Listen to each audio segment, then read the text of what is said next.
It's truly a very special privilege and a great honor to welcome you here. In the first instance to Johannesburg. Many of you, of course, will know or will have traveled, will know about or will have traveled to Johannesburg, which is the proud home of the University of Johannesburg. I listened with great interest last night to the thunder and looked at the spectacular lightning. I'm sure you saw that across Johannesburg. And I believe that was the announcement of this very special day today that brings us all together.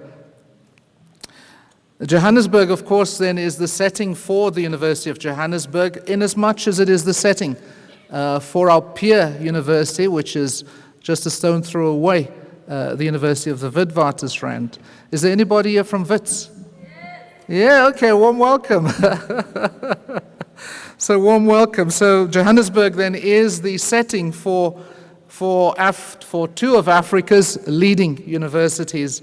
And it's a very special privilege for us here at the University of Johannesburg to carry the name of this city, a city of extraordinary contradiction, a city that continues to struggle with itself, for itself, continues to struggle to slay its colonial and apartheid identity as we continue to struggle with our city to nurture a far more inclusive, a far more caring, a far more sustainable city. Johannesburg is also the setting, of course, for gold being discovered, and I use always the word discovered with great care, because gold had been discovered centuries earlier. But of course, when it became a commercial phenomenon in the late 19th century, when it was discovered here on the Rand, the Witwatersrand, of which Johannesburg is a key part, it became a city in no time, a place that brought together migrants, forced labor on the one hand from the rural hinterlands of southern Africa, and of course free labor coming in from Europe, combined with entrepreneurs, and it is they who built the city. Today, still not far from where we are, 30 minutes drive from where we are, we will still find gold mines, with gold now being sourced as deep as 4 kilometers into the Witwatersrand. And so we are proud but challenged carriers of that legacy here at the University of Johannesburg.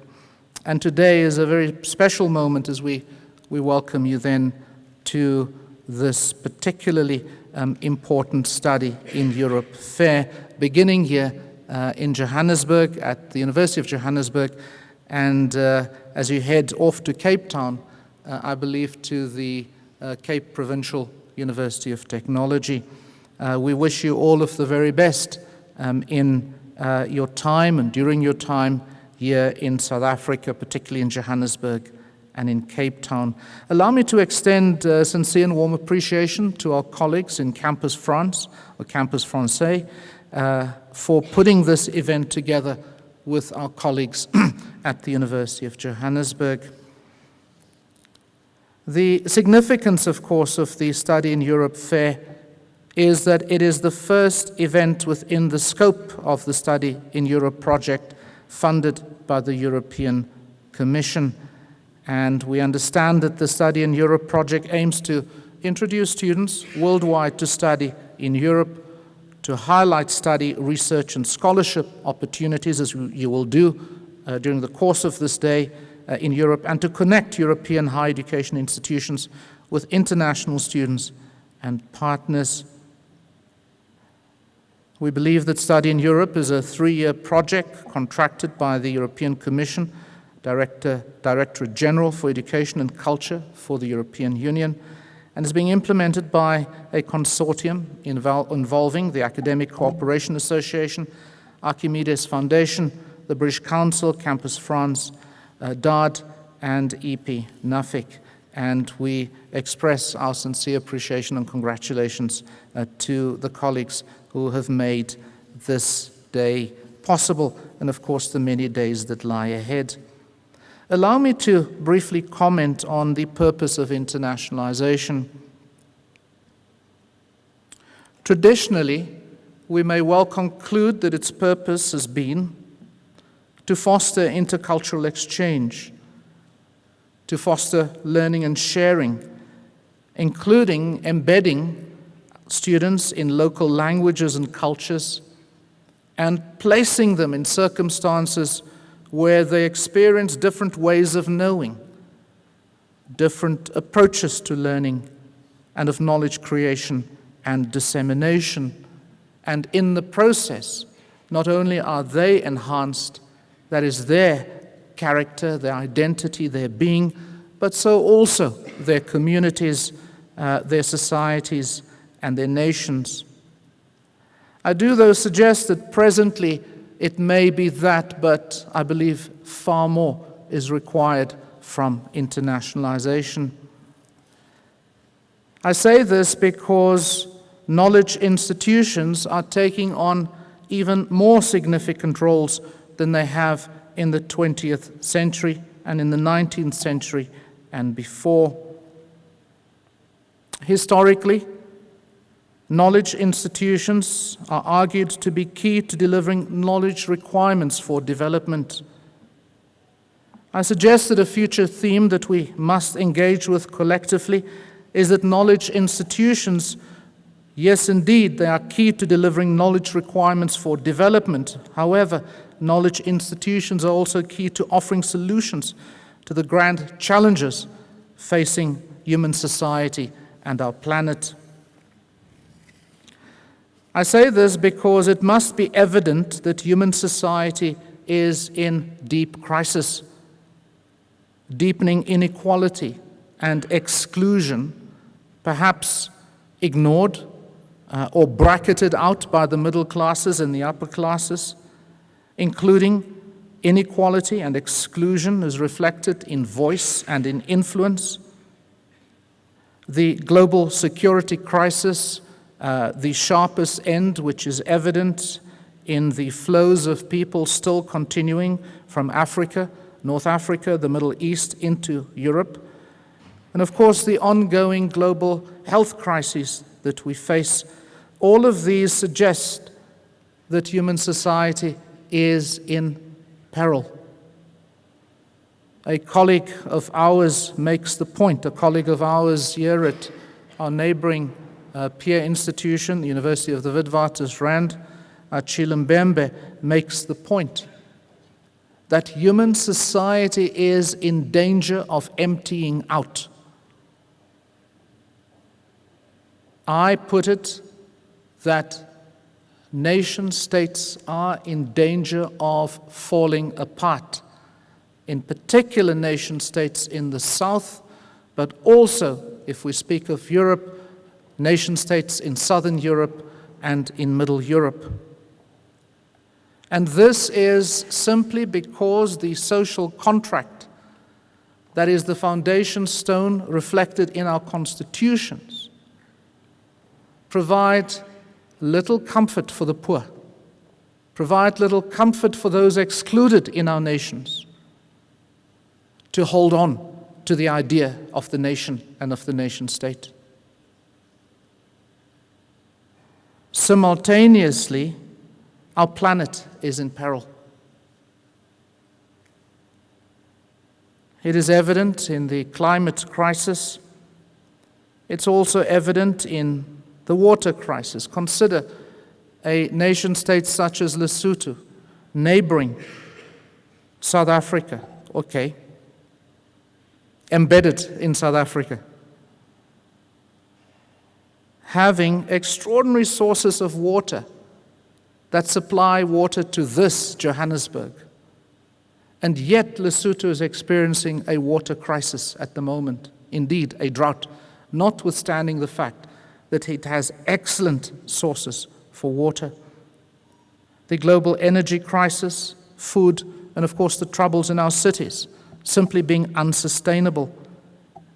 The sharp edge of these being looking at the experiences that our people have in cities as far apart as Delhi and Beijing, where the quality of air is what it is at the moment, where the sun is seen perhaps for 15 days out of 365 days only. These suggest that our planet is indeed in peril. A third consideration is that global governance and leadership incapacity and paralysis is resulting in suboptimal solutions being placed on the table. It is in this context that world-class and global universities are best poised to bring critical insights of knowledge, not mere opinion as reflected in opinion editorials, to bring critical insights of knowledge, not mere opinion, to the fore, given the freedoms granted by society and the related expectations that universities will advance the high ideals of human society. In particular, consider the fact that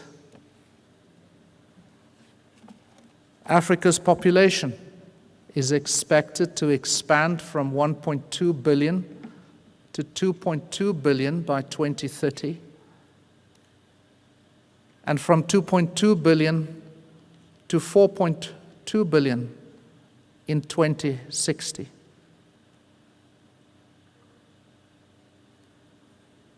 If Africa was to follow the same development path as our peer nations and peer regions, consider the implications for human society in Africa and beyond, and for the planet, for Africa and beyond. The point that we always make is that nothing is inevitable. And therefore we carry considerable responsibility, indeed duty, as leaders in our institutions, as academics in our institutions, to seize the moment, to acknowledge the immediacy and the urgency of the crisis, and to seize the moment. That is what I believe constitutes the new terms for internationalization. Extensive global partnerships to enable us to contribute substantively to the nurturing of a different kind of nation state, of a different kind of human society, of a different kind of planet. And on that note, I extend again a warm welcome and sincere appreciation to each one of you for having traveled all the way to Johannesburg and gracing us, honoring us with your presence today here at the University of Johannesburg. And I wish you only the very best in your personal journeys and in your journeys as leaders and professionals in your various institutions. Thank you very much. And as we say in the one of our local languages, ngiyabonga kakhulu. Thank you very much and all the very best. Thank you.